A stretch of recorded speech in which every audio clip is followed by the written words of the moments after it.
Hi, sixth graders. Mrs. Haig here, going to read to you from The One and Only Ivan, starting on page 21 if you have the book, called The Loneliest Gorilla in the World. When the Big Top Mall was first built, it smelled of new paint and fresh hay, and humans came to visit from morning till night. They drifted past my domain like logs on a lazy river. Lately, a day might go by without a single visitor. Max says he's worried. He says I'm not cute anymore.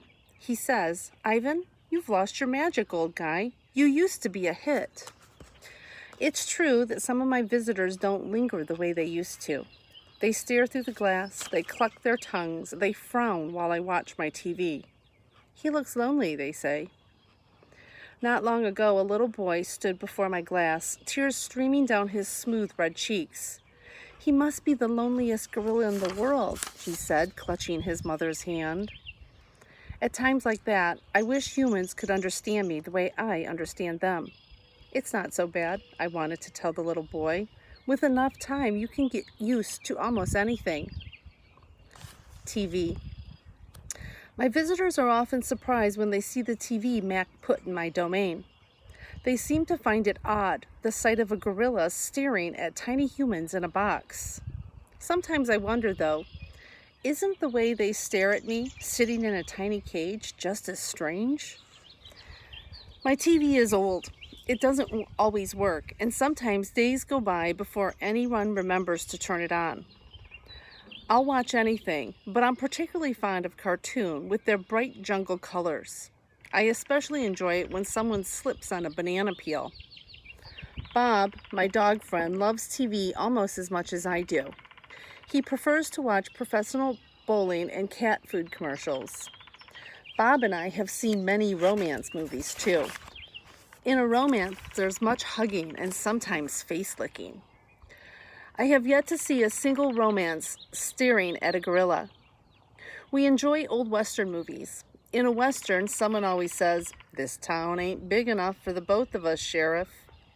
In a Western, you can tell who the good guys are and who the bad guys are, and the good guys always win. Bob says Westerners are like that in real life. The Nature Show. I have been in my domain for 9,855 days, alone. For a while, when I was young and foolish, I thought I was the last gorilla on Earth. I tried not to dwell on it. Still, it's hard to stay upbeat when you think there are no more of you. Then, one night, after I watched a movie about men in black hats with guns and feeble-minded horses, a different show came on. It was not a cartoon, not a romance, not a Western. I saw a lush forest. I heard birds humming. The grass moved. The trees rustled. Then I saw him.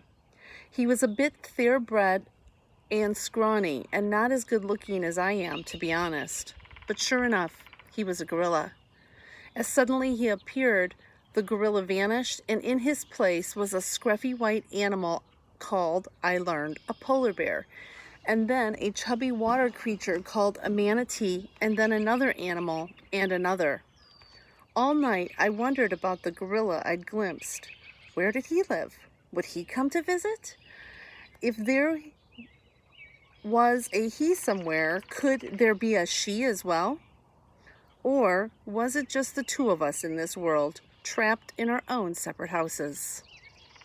Stella.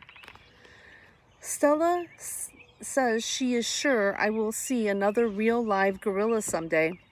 And I believe her because she is older than I am and has eyes like black stars and knows more than I will ever know. Stella is a mountain. Next to her I am a rock, and Bob is a grain of sand. Every night when the stores close and the moon washes the world with milky light, Stella and I talk. We don't have much in common, but we have enough.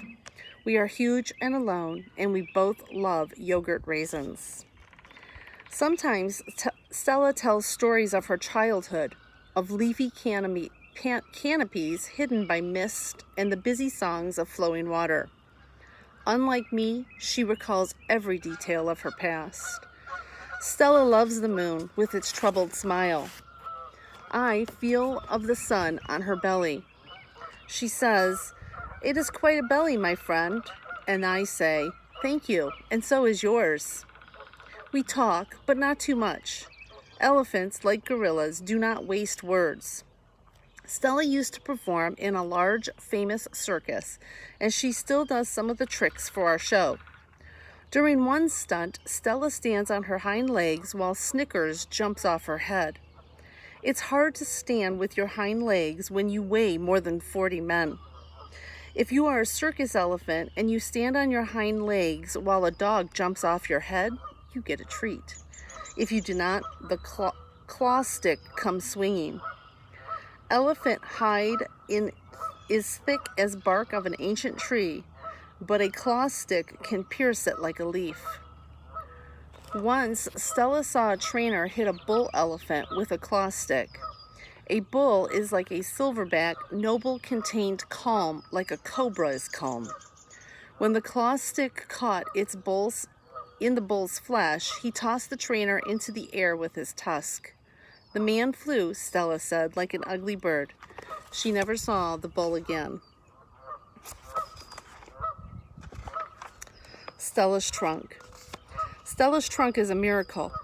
She can pick up a single peanut with an elegant precision, tickling a passing mouse, tap the shoulder of a dozing keeper.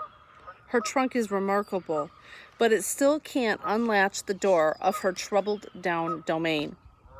Circling Stella's legs are long ago stars from the chains she wore as a youth. Her bracelets, she calls them.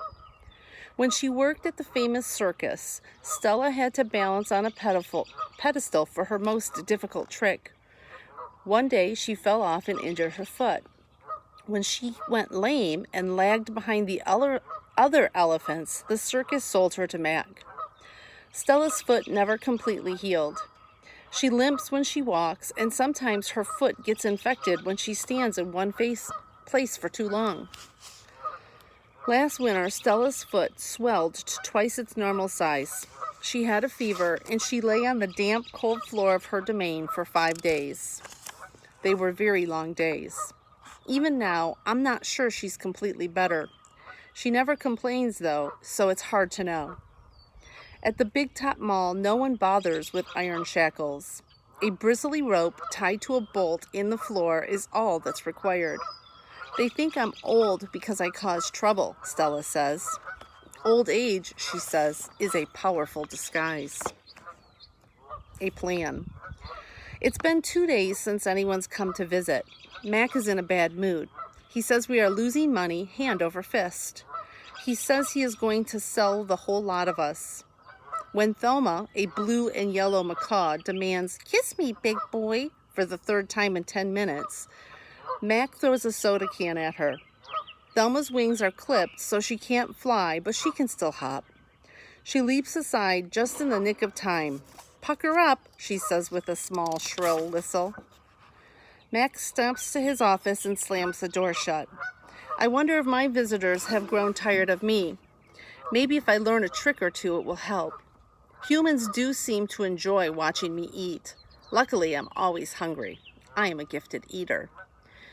A silverback must eat 45 pounds of food a day if he wants to stay a silverback. 45 pounds of fruit and leaves and seeds and stems and barks and vines and rotten wood. Also, I enjoy the occasional insect. I'm going to try to eat more. Maybe then we will have more visitors. Tomorrow I will eat 55 pounds of food. Maybe even 55. That should make Mac happy. Bob. I explained my plan to Bob.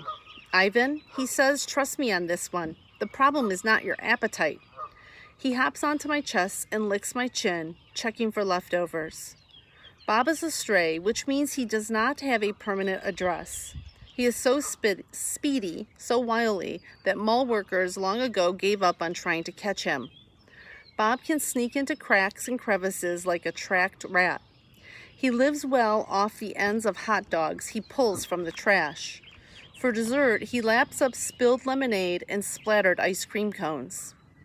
I've tried to share my food with Bob, but he is a picky eater and he prefers to hunt for himself.